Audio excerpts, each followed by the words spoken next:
Kejaksaan Agung Kejagung mengusut kasus dugaan korupsi pembayaran pajak periode 2016 sampai 2020. Penyidik bahkan melakukan penggeledahan sejumlah lokasi.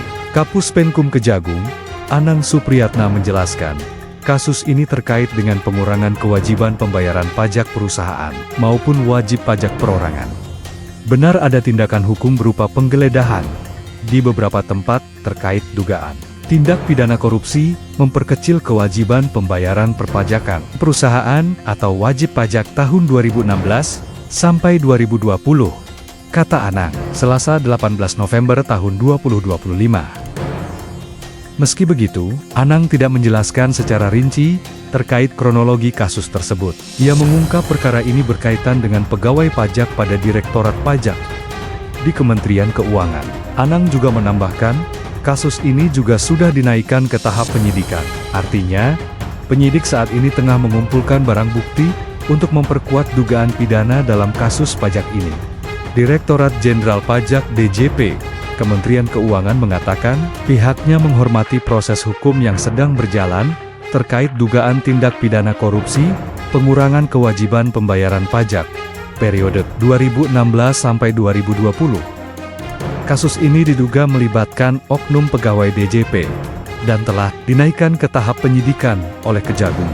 Direktur Penyuluhan, Pelayanan, dan Hubungan Masyarakat P2 Humas DJP, Rosmauli menyampaikan bahwa saat ini DJP masih menunggu keterangan resmi lebih lanjut dari instansi terkait. Saat ini kami masih menunggu keterangan resmi dari instansi yang terkait. Kami akan menyampaikan perkembangan lebih lanjut apabila sudah tersedia informasi resmi yang dapat disampaikan kepada publik, kata Rosmauli. Kami menghormati sepenuhnya proses hukum yang berjalan secara independen, dan kami percaya bahwa penegakan hukum merupakan bagian penting dalam menjaga integritas institusi kami, kata dia.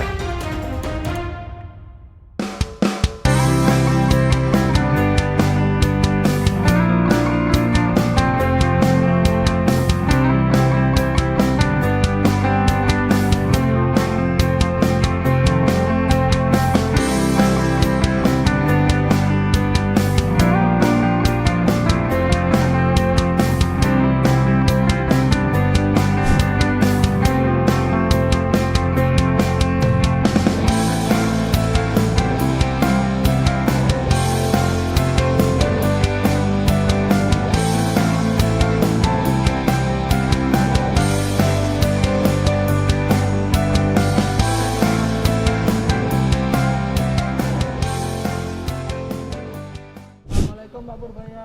Pak, sore Pak Purbaya. Tadi bahas apa Pak di atas sama fund manager? Fund manager pengen tahu kebijakan saya apa sih? Apakah fiskalnya berkesinambungan apa enggak? Langkah Menteri Keuangan yang kok ngaco apa enggak? Saya bisa yakinkan mereka bahwa saya kelihatan kayaknya kayak cowboy, tapi semuanya saya hitung dengan baik sehingga fiskal prudensi tetap terjaga. Dan saya juga ceritakan ke mereka strategi Indonesia gimana mempercepat pertumbuhan ekonomi. Saya bilang kan pertama, mesin fiskal dioptimalkan, kedua moneter in a way para sektor dihidupkan lagi. Yang ketiga nanti kita perbaikin iklim investasi lewat tim di bottlenecking yang akan dibentuk oleh Kementerian Koordinator Bidang Perekonomian. Kita ikut nanti. Mereka kasih feedback juga nggak Pak? Maksudnya kayak ada kasih masukan juga atau gimana? Ada yang nanya, kayak kamu aja nanyanya, PPN boleh turun apa enggak gitu. Enak aja bilang. Saya bilang sekarang kita belum dalam posisi untuk ngitung itu karena saya belum tahu sebetulnya kondisi perpajakan sama custom kita seperti apa setelah kita coba perbaiki nih. Triwulan 1 triwulan terakhir kan saya lihat nanti. Nanti kalau sudah saya clear gambarnya seperti apa, baru kita lihat, kita hitung ulang. Kalau sekarang terlalu dini karena kita sekarang langkahnya menstabilkan dulu pendapatan dari pajak maupun cukai. Habis itu baru kita cari langkah yang lain kalau memang diperluin.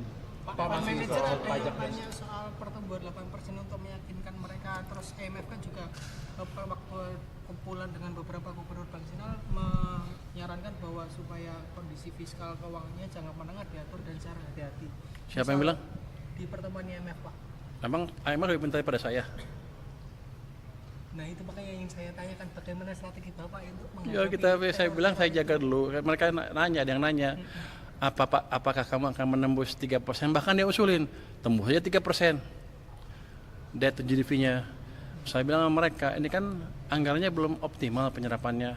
Ngapain saya naikin? Kalau itu udah optimal, tepat sasaran, tepat waktu, nggak ada yang bocor, baru saya naikin. Kalau nggak kan saya naikin terus di ini lagi, makin banyak bocornya. Jadi kita akan lihat ke depan seperti apa. Itu mungkin di atas itu kita akan pertimbangkan kalau pertumbuhan kita udah stabil di atas 6%. Mungkin juga kalau udah tumbuh di atas 6, saya nggak perlu lagi itu, karena pajaknya kan naik kenceng. Jadi kita lihat dulu seperti apa perkembangannya ke depan. Pak, tadi Thank you. sasaran itu maksudnya apa sih? Oke, aku di kisaran yang terlambat tadi hampir disuruh push up gua tuh. Yang kemarin Push up kamu, waduh, gua udah mau gini. Nanti terlambat lagi ya. Bapak kemarin kan Bapak kan bilang mau melakukan penangkapan besar-besaran Pak, itu sama oknum bea cukai dan pajak Pak. Nanti kita ya, nanti hari Jumat kita update hari Jumat ya. Kasih jalan ya. Nanti gua suruh push up, malu gua. Makasih Pak Pur. Makasih Pak Pur. Ya, itu jatuh Pak, sedikit dong Pak, yang 20 triliun tadi yang minta dianggarkan BPJS Ketenagakerjaan itu maksudnya itu kan permintaan Pak Prabowo, apakah anggarannya beneran udah ada di APBN untuk 2026 atau seperti apa yang untuk pemutihan? Sudah ada. Berarti udah siap 20 triliun untuk memutihkan iuran BPJS di Siap untuk tahun 2000 sudah siap. 20 T Pak? 20 T emang Lebih apa enggak? emang Anda pikir saya miskin? Enggak, bukan. Ada 20 T, cuma masa pakai begini. uang pribadi Bapak? Maksudnya APBN Pak, bukan Bapaknya. Bapak mah kayak APBN-nya maksudnya Pak. Siap enggak kan banyak program juga di 2 tahun 20 depan. T itu ada, 20 T udah kita anggarkan. Cuma begini, kita minta BPJS juga memperbaiki manajemennya lah. Harus ada perbaikan juga sedikit di sana. Misalnya mereka udah mengungkapkan ada banyak program-program mungkin dari Kementerian Kesehatan yang mewajibkan rumah sakit membeli alat-alat yang kemahalan dan kebanyakan. Ya, saya bilang udah diskusi aja dengan Kementerian Kesehatan, kita kurangin yang gitu-gitu. Jadi saya juga minta mereka mengefektifkan IT yang mereka punya. Mereka rupanya punya 200 orang yang kerja di IT. Itu udah perusahaan komputer sendiri. Gede banget, saya bilang ya udah lo bikin lebih optimal dengan cara mengintegrasikan seluruh IT mereka seluruh Indonesia dan pakai AI sehingga program nanti kalau ada klaim-klaim yang nggak jelas kelihatan langsung terdeteksi. Misalnya sakit ini harusnya ini. Cuma sakit sana mintanya obatnya lain. Itu kan patut investigasi. Yang gitu-gitu akan diselesaikan dengan cepat. Jadi saya harapkan sih 6 bulan ke depan itu udah bekerja. Mereka bilang bisa. Kalau itu bisa harusnya IT kita, IT BPJS itu merupakan IT yang nanti sistem rumah sakit yang bisa terbesar dan terbaik di dunia. Saya maunya itu. 20 triliun nggak apa-apa. Terkait tadi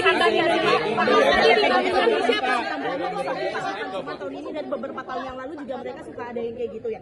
Apakah ada sanksi misalnya kalau tahun ini juga lo nggak bisa iniin, kita nggak mau lagi bantu atau seperti apa Pak? Nggak ada. Saya cuma minta mereka perbaiki itu aja.